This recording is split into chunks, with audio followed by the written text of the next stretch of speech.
think you all can hear me pretty well, so I'm going to do this, because I feel a lot better standing here than standing on the podium. This has been a huge honor to talk to you all tonight, and I look forward to talking to you during the next month and a half of this campaign. As I said in the beginning, I started this campaign with a very simple idea. We need new ideas and perspectives in Richmond to move us forward. We need to stand up for our values as a party. We need to stop the politics of blame that says immigrants or unions or gays and lesbians or teachers or firefighters are the problem. We have to push back against that politics of blame and stand up for the politics of us. The politics that makes Arlington and Alexandria and Fairfax the incredible communities they are. The politics that says Arlington can solve its environmental problems and its mass transit problems if Richmond will give them the tools to do it. The politics that says you can make your schools better, you can make your communities safer if Richmond will work with you and give you the tools to do it. That is the politics that drives me to run for this race. That is why I'm here tonight asking for your vote. That is why I'm asking you to send me to Richmond, so we can push back against the politics of blame and Cuccinelli, and we can truly stand up for what matters, because that's what it's all about. So thank you very much. I look forward to your support. Thank you.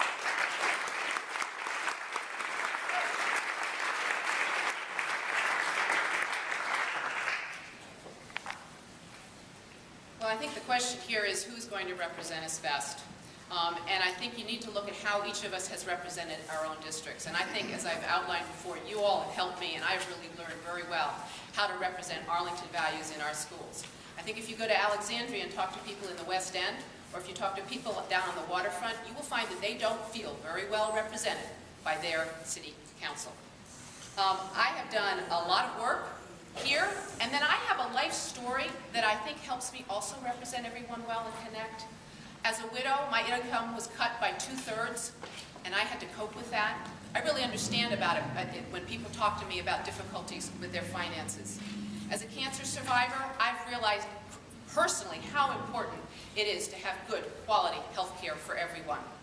As the mother-in-law of an Ecuadorian who is a permanent resident and has to worry all of the time about getting it back into the country so that my daughter can have her family together if need be, immigrant issues are personal issues to me. It's a family matter. My sister in Kentucky, she came out about 10 years ago. And it's been something for me to see how she has grown as a person since discovering who she really was and who she really is. And it is also very difficult to listen to some of the hard times she has in Kentucky as a lesbian. It's not easy out there. It's a lot easier here. Again, GLBT issues, human rights issues, those are personal to me. And finally, it's all about the children, isn't it? Education is close to my heart. I am doing this because I want my children, my grandchildren, all of our children, to have a good future.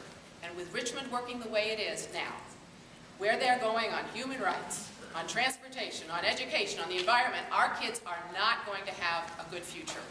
I am dying to get down there and work on it because I know I have the ability and the skills to do it, the connections to make it happen. I very much want to have your support and want to work with you to help make Arlington's values for the whole state of Virginia. Thank you so very much.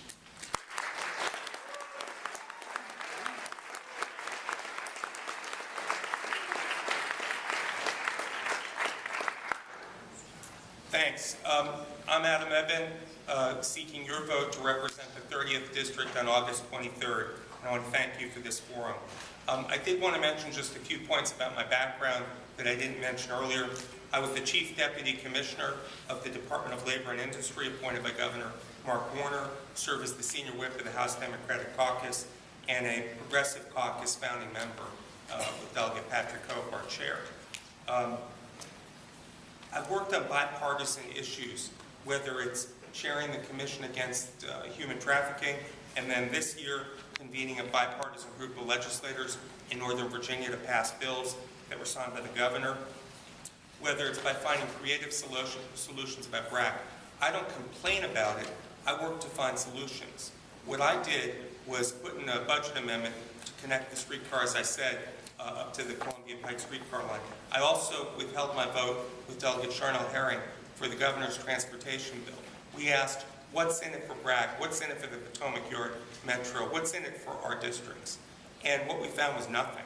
Eventually, they came back to us with $100 million for a ramp directly from the HOV lanes to Seminary Road. So that's not a cure-all, but since it's going to be built, it's work that needs to be done. Those are experiences I already have that I can bring with me to the Senate.